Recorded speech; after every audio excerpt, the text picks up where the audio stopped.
Welcome back ناظرین.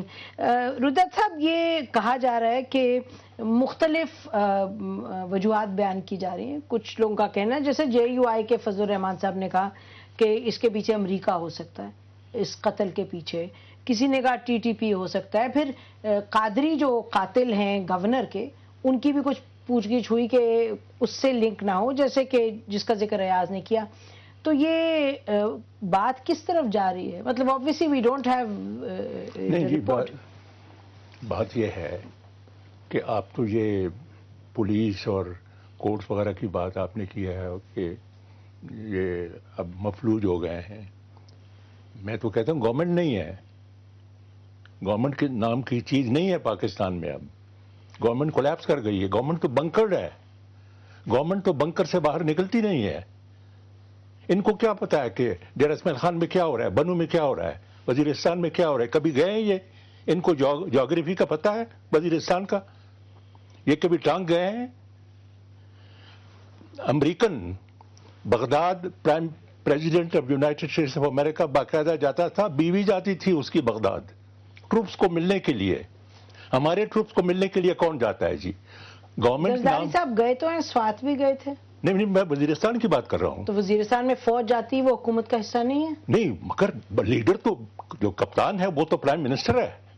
یہ تو امریکہ میں جو ہے president of the United States of America جاتا ہے خود. ہی از دا سپریم کمانڈر. سپریم کمانڈر کیوں نہیں جاتا؟ سپریم کمانڈر تو بنکرڈ ہے.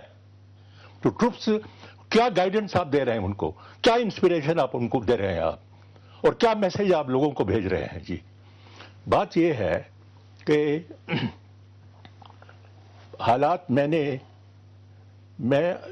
اس کے ساتھ میرا تعلق رہا ہے law and order since before independence جی. بیفور انڈیپینڈنس 60 سال سے زیادہ ہو گیا. یا ایسی افراتفری میں نے نہیں دیکھی ہے جی. ایسی افراتفری میں نے نہیں دیکھی ہے جی. باقی باتیں چھوڑیں.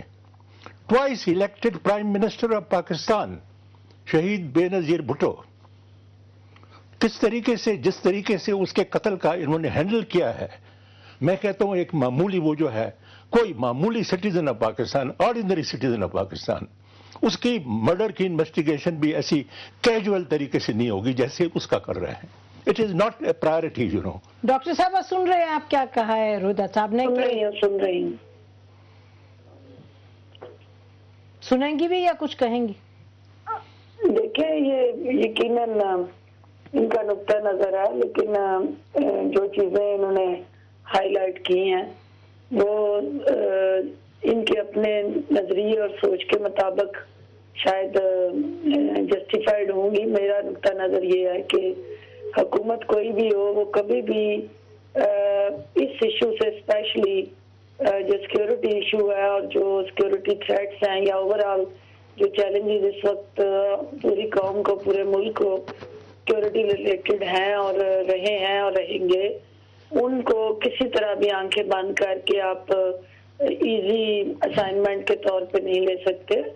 لیکن اس کو ایڈریس کرنے کے لیے جو آپ کی پولیٹیکل اسٹریٹجیز ہیں، ملٹری انٹرونشنز اور انیشیٹیوز ہیں، پھر پیرالل آپ نے یہ دیکھنا ہے کہ جو آپ کی لا انفورسمنٹ ایجنسیز اور سیکیورٹی آپریٹرس ہیں ان کا رول کیا ہے. تو یہ تو اس حد تک ٹھیک ہے کہ ابھی ہماری جو سیکیورٹی آپریٹرس ہیں ان کا آپس میں اس طرح سے ایک کوآرڈینیشن اور بیٹر کمیونیکیشن اسٹریٹجی نہیں ہے جس طرح ڈفرینٹ ڈیولپ کنٹریز کی ہوتی ہے. اچھا، آپ کہہ رہی ہیں کہ اس میں کمزوری ہے، یہ بتائیے. بالکل جی، انسٹیٹیوشنل گیپس ہیں. انسٹیٹیوشنل گیپس ہیں. تو یہ افراتفری کی جو بات کر رہے ہیں رویداد صاحب، اکرام سہگل صاحب، وہ کہہ رہے ہیں کہ انہوں نے تو پاکستان بننے کے بعد کبھی اس طرح کی افراتفری دیکھی نہیں. دیکھیے، آئی وڈ ایگری وتھ ردال صاحب کی بات ٹھیک ہے، لیکن انسٹیٹیوشنلی غلط بات ہے. دیکھیے، جب انسرجنسی ہو رہی تھی سوات میں اور ساؤتھ وزیرستان میں، آپ نے کاؤنٹر انسرجنسی کی، اور کاؤنٹر انسرجنسی فوج نے جا کے کی. آپ سوچیں، فوج نے حکومت کے کہنے پہ پارٹ آف گورنمنٹ کا حصہ. بالکل، میں نہیں کہتا، لیکن آپ یہ بات سوچیں کہ آج دنیا میں دہشت گردی کا گراؤنڈ زیرو پاکستان ہے. کاؤنٹر ٹیررزم کا فورس آپ کے پاس نہیں ہے. آپ نے کوئی کاؤنٹر ٹیررزم فورس نہیں بنایا. اور جب تک آپ 200 سال کر لیں، جب تک آپ کے پاس جب ڈرگز کی پرابلم تھی، نارکوٹکس کی پرابلم تھی، آپ نے اینٹی نارکوٹکس فورس بنایا امریکنوں کے ساتھ مل کے ڈی اے کے ساتھ. آپ سوچیں کیوں نہیں بنتی ہے یہ کاؤنٹر ٹیررزم فورس؟ میں بتاتا ہوں، یہ بولتے ہیں پروونشل، یہ لا اینڈ آرڈر سبجیکٹ پروونشل، یہ غلط بات ہے. اینٹی نارکوٹکس فورس نے فیڈرل گورنمنٹ لیول پر یہ کام کیا. دیکھیں ریزن اس کا بڑا سمپل ہے. ریزن ہے کہ کرپشن اور اس کے بعد ٹیررزم اور یہ اس پہ نیکسس ہے، ٹھیک ہے جی، اور آرگنائز کرائم کے اندر. یہ آپ سوچیں، ایک آدمی آتا ہے سوئسائڈ جیکٹ لے کے پہنچتا ہے، اس نے ایکسپلوسو کہاں سے ملا؟ وہ ٹیررسٹ ایکسپلوسو تو جا کے پروکیور کہیں سے کرے گا. جب تک آرگنائز کرائم اس کو پروکیور نہیں کرے، یہ پولیٹیشینز کی پرابلم ہے کہ یہ کبھی بھی کاؤنٹر ٹیررزم فورس نہیں ہونے دیں گے. ایاز پولیٹیشینز کبھی بھی کاؤنٹر ٹیررزم فورس نہیں ہونے دیں گے. نمبر 1، نمبر 2 کہ اس طرح کی افراتفری ہے کہ جیسے حکومت ہے ہی نہیں اس ملک میں. Do you agree with this? دیکھیے، حکومت کی کمزوری ہے، جو گورننس ہونی چاہیے، ہم سب جانتے ہیں، ہم سب مانتے ہیں، بات کرتے ہیں کہ وہ ایسا نہیں ہے. اب کاؤنٹر ٹیررزم فورس ہونا چاہیے نہیں ہونا چاہیے، یہ میٹر آف ڈیٹیل ہے کہ ہمیں کیا نہیں. ڈیٹیل کی مطلب نہیں ہے. When you have a terrorism problem you have to have a counter terrorism force. Let's not wash away that thing. You have a clear cut everywhere there is a terrorism, there is a counter terrorism force. وہ ختم کر لیں. یہ سب مجھے بات جی آپ مکمل کیجئے. یہ آپ چاہے اس کے لیے آپ ایئر فورس بنائیں، نیوی بنائیں، ایئر فورس نیوی بنانے کی ضرورت ہی نہیں. وہ ختم کر لیں پھر آپ آئیے. پھر بات تو آپ مجھے کرنے دیں نا. یہ کون سی بات ہوئی؟ آپ اتنے بےتابی سے بول رہے ہیں. وہ کرنا چاہیے، پر بات یہ ہے کہ پرابلم تو کم از کم سارے ریکگنائز کریں. کہیں نہ کہیں سٹینڈ تو لینا چاہیے. سارے جو ہیں، تمام جو اس میں انوالوڈ ہیں، چاہے فوج ہو چاہے حکومت ہو، ریکگنائز تو کرے وداؤٹ ifs اینڈ بٹس کہ یہ ہم پرابلم ایک بڑا serious problem, existential problem. Ayaz explain کریں پرابلم، آپ ڈیفائن کریں پرابلم ناظرین کے لیے. سوات میں آخر کار ہمیں سٹینڈ لینا پڑا، اور بادلے ناخواستہ نہ چاہتے ہوئے، لیکن بہت سارے فیکٹرز تھے. پھر فوج نے سٹینڈ دیا اور وہاں سے کامیابی ہوئی، وہاں سے ان کو وہاں سے ہٹنا پڑا. تو ایسی چیز ہمیں کرنی چاہیے. اب یہ بات ہو رہی ہے شہباز بھٹی کی. شہباز بھٹی تو شہید ہوا ہے. یہ جو ہے اینٹی بلاسفیمی لا کے جو ہے وہ سولی پہ چڑھا ہے. تو اس کے بارے میں جو کھل کے ایک سٹینڈ لینا چاہیے. ہر جگہ حادثے ہوتے رہیں گے، جہاں پہ جو بھی ملک ہیں، الجیریا ہو، یہ ہو جو الجیریا کی سول وار تھی between the Islamist parties and the government, یہ جیسے بھی ہے ایسے حادثے ہوتے رہیں گے. لیکن کم از کم تمام جو ہیں مکاتب فکر، گورنمنٹ ہو، سٹینڈ تو لینا چاہیے کہ ہمیں یہ ٹیررزم ہے اور یہ جو مذہبی انتہا پسندی ہے، اور اس کے خلاف سٹینڈ لینا چاہیے اور کھل کے جو ہے وہ بات کرنی چاہیے. دیکھیے، سلمان تاثیر کو آئسولیٹ کر دیا گیا. اس کی اپنی پارٹی نے، پیپلز پارٹی نے ابینڈن اس کو کر دیا. شہباز بھٹی کو ابینڈن کر دیا.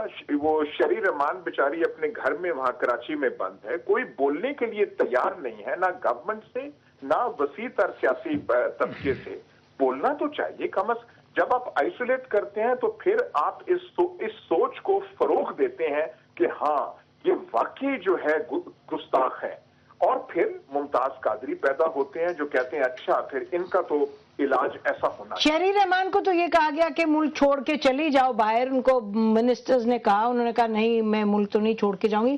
پارلیمنٹ کا سیشن بھی آ کے اٹینڈ کیا، ہمت کر کے وہ باہر. جب قتل ہوا تو اس کے بعد اس کی اپنی پارٹی نے اس کے ساتھ کیا حشر کیا، بالکل جیسے ابینڈن کر کے اسے ایسے کر دیا. شہباز بھٹی جو بیچارہ چھپتا پھر رہا تھا، اور یہ میں سارے کر رہا ہوں، تو کم از کم کھل کے بات تو کرنے. اچھا، یہ اس پہ ڈاکٹر صاحب آپ ذرا یہ کچھ بتائیے. یہ جو اب جیسے ایاز نے جس طرح ڈسکرائب کیا پرابلم، ایک طرف تو یہ پرابلم ضرور ہے دہشت گردی کا جس کا فاٹا سے تعلق ہے، سوات سے امریکہ کی جو فوج ہے افغانستان میں اس سے، لیکن دوسرا جو ملک کے اندر مسئلہ ہے جس پر ایاز کہہ رہے ہیں کہ آپ کی حکومت کوئی پوزیشن لینے کو تیار نہیں ہے.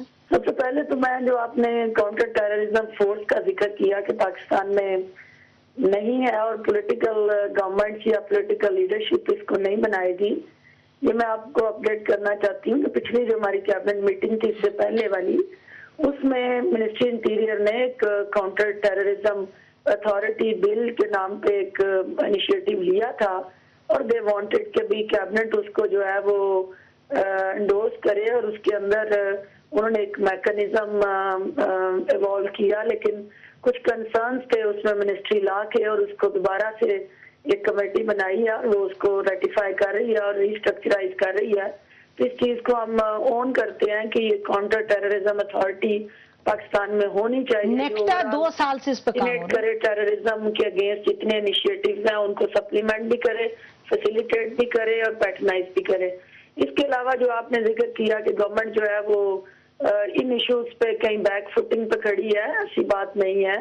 اصل بات یہ ہے کہ آپ کے ملک کے اندر بدقسمتی سے ہر ایشو جو ہے، ہاں وہ اکانومی کا ہو، ہاں وہ ریلیجن کا ہو، سوشل ایشو ہو، کوئی بھی ایسا ایشو جس پہ پالیٹکس بنتی ہے یا نہیں، ہماری پولیٹیکل پارٹیز اس پہ پولیٹیکل پوائنٹ سکورنگ میں انگیج ہو جاتی ہیں، اور وہ نیشنل انٹرسٹ کا ایشو اس حد تک پولیٹیسائز ہو جاتا ہے کہ آپ اس تمام چیزیں جو ہیں، جو آپ نے ایک soft face of the government of the state اس کو پورٹریٹ کرنے کے لیے آپ انیشیٹو لیتے ہیں، تو الٹیمیٹلی وہ آپ کو اس حد تک کٹہرے میں لا کے کھڑا کر دیا جاتا ہے، بجائے اس کے کہ وہ جتنی آپ کی ماڈریٹ فورسز ہیں وہ کٹھی ہو کے گورنمنٹ کی آواز میں آواز ملا کے یکجا ہو کے اس انیشیٹو کو اسٹرینتھن کریں. وہ گورنمنٹ کو یہ مجبور کرتی ہیں کہ آپ اس پہ ڈیفینسو پوزیشن چلیے اس وقت تو بریک، ڈاکٹر صاحب اب بریک کا ٹائم ہوا ہے، بریک کے بعد ضیاء الدین صاحب کے پاس آئیں گے اور ان سے یہ پوچھیں گے کہ حکومت وقت کی جو ذمہ داری ہے لیڈرشپ کا رول ادا کرنے کی اس صورتحال میں، جو کہ یقیناً مشکل ہے، پیچیدہ ہے، آیا حکومت وقت اس پر پوری اتر رہی ہے، اس لیڈرشپ کے رول پر یا نہیں؟ بریک کے بعد اس پر بات کریں گے.